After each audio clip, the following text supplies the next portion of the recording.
So it is August 17th at the time of this recording, and we're still hearing nothing about Brandon Ingram. It appears that Brandon Ingram is a Pelican to stay for now, and he's in a really tough spot.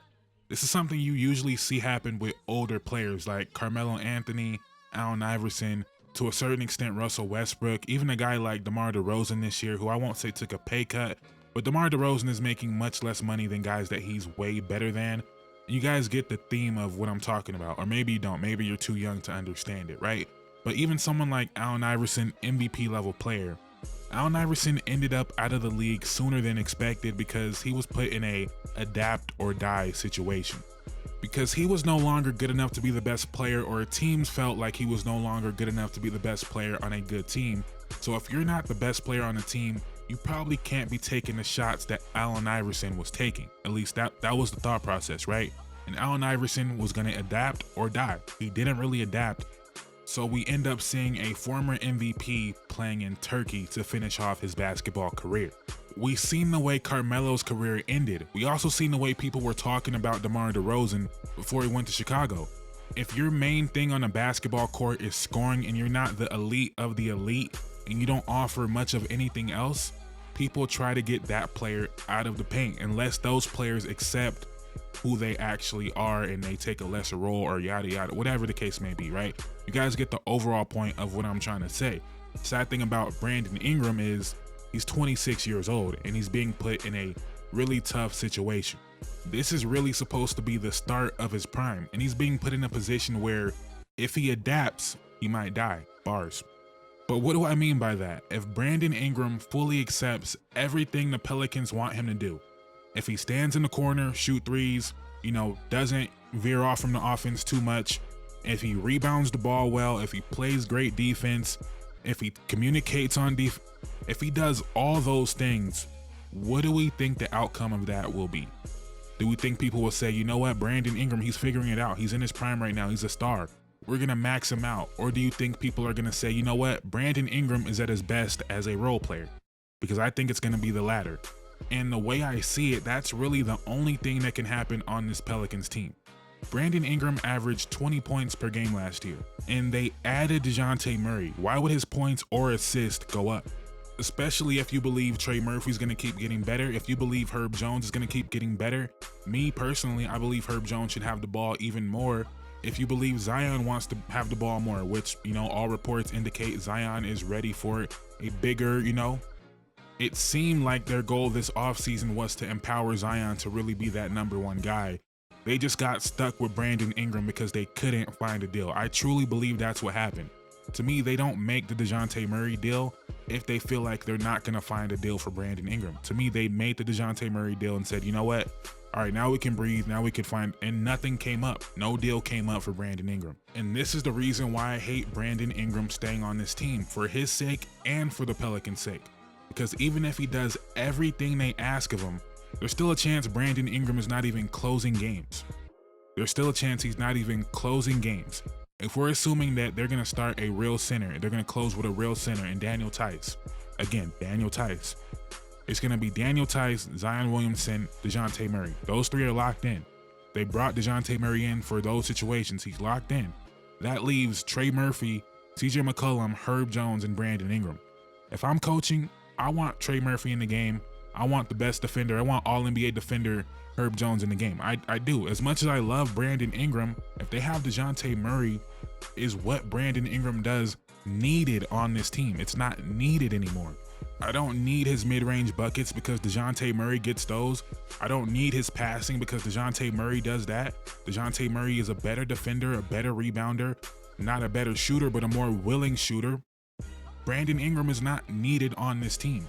At least the Brandon Ingram we've seen over the last 3 years. And if he changes, if he adapts to this team, the idea of Brandon Ingram as a star dies. It really does.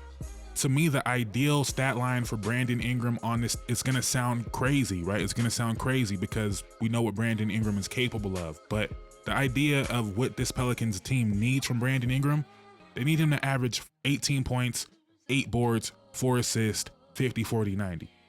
With great defense. I know that sounds crazy. That's the player they need. They don't need 24 points and 6 assists. That's not what this team is built for. They have DeJounte Murray, Zion Williamson, They still have CJ McCollum, they have Herb Jones, they have Trey Murphy, they still have Jose Alvarado, like they still have Jordan Hawk. Like there's so much on this team. Brandon Ingram to his full capacity is not needed on this team, which is why I hate this current situation. They don't really need more mid-range buckets. They need someone that rebounds the ball. They need someone that protects the rim. They need someone that is a willing three-point shooter and does it efficiently. That's who they need, and that's not necessarily Brandon Ingram. That he can be that player, but even if he does all that, what does that do? He's gonna go back to the Pelicans on a cheaper deal, and all of a sudden that's who he is now? Brandon Ingram is 18 points per game now for the rest of his career. Does he want that? I don't think so. And it's almost like a trick question for Brandon Ingram, because if he does what he wants to do, if he shows he's a star, the Pelicans don't need that. The Pelicans don't want that. But if he does everything the Pelicans want, they're gonna pay him according to that. They're gonna pay him like a role player, not a star. So it's a catch-22 where the Pelicans actually don't want Brandon Ingram. They don't want him. They want the player I'm describing, and they want to pay him accordingly.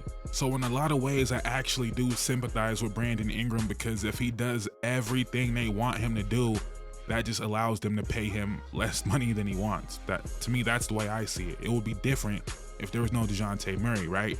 If they were begging B.I. to shoot more threes and there was no DeJounte Murray, well, okay. If they were begging B.I. to shoot more or play better defense and there was no DeJounte Murray, well, okay, because he's still going to get you 22 to 25 points per game. He's still going to get you 4 to 6, 7 assists per game. But on this team, that's not going to happen. I would put the over-under for Brandon Ingram points at 21.5, maybe even 21. But let's say 21.5, and I'm going to go under. You know what? It might be over because Zion Williamson is probably going to get hurt at some point this season, which also makes this all so much more complicated. So maybe it will be over, right? But if everyone's healthy, it's going to be under. But I want to say one last thing about Brandon Ingram and why there seems to be a disconnect. And this is something that hit me last season. I'll build up to this point. But if you talk about Brandon Ingram, to me, if we're talking about talent, I think he's a top 20 player in the NBA. Like, I really do. When you talk about dribble, pass, and shoot, you talk about 7'3" wingspan, you talk about a 40-inch vertical. How many of you guys didn't even know B.I. has a 40-inch vertical because he never uses it?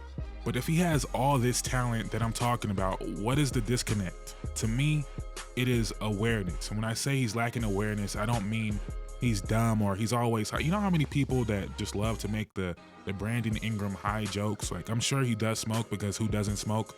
I don't smoke, don't do drugs, but people love to make that joke about Brandon Ingram. I think bro just looks like that. I remember Stephen A said some goofy stuff about Brandon Ingram, as he has about Zion Williamson in the past, but a lot of goofy stuff has been said about Brandon Ingram. You guys know that song by Kendrick, HOC? You guys don't know that, but yeah, I think Brandon Ingram lacks awareness. And when it really hit me last year was a game against the Chicago Bulls. And if you've been following this channel for a while, you already know this game because I was really harping on it when it happened. It was a game against the Chicago Bulls early in the year where CJ McCollum was hurt and Trey Murphy was hurt. And the starting lineup was Brandon Ingram, Jonas Valanciunas, Zion Williamson, Herb Jones, and Dyson Daniels. Now, who was the best three-point shooter in that lineup for the Pelicans? Pretty clearly Brandon Ingram, right? And they were playing against the Chicago Bulls without Zach LaVine, so not a good shooting team. The Chicago Bulls managed to shoot 15 more threes than the Pelicans, partly because Brandon Ingram took a total of 0 threes in that game. Now, I don't like harping on threes, even though it's pretty clear he needs to shoot threes. If you don't believe he needs to shoot threes, I don't know what to tell you.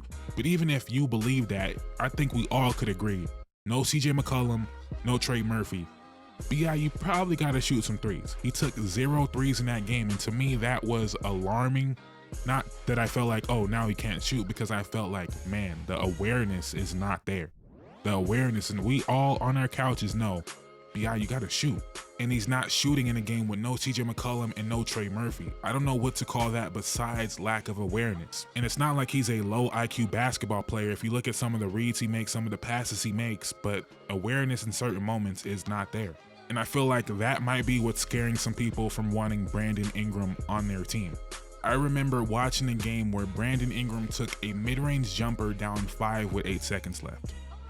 I would understand if he took a layup, but he took a mid-range jumper down 5, 8 seconds left. We need a 3. We need a 3. And there have been multiple occasions of him doing that, and hopefully I can find some clips of that. And to me, again, that's just a lack of awareness. And I just want to stress that I don't think Brandon Ingram is dumb.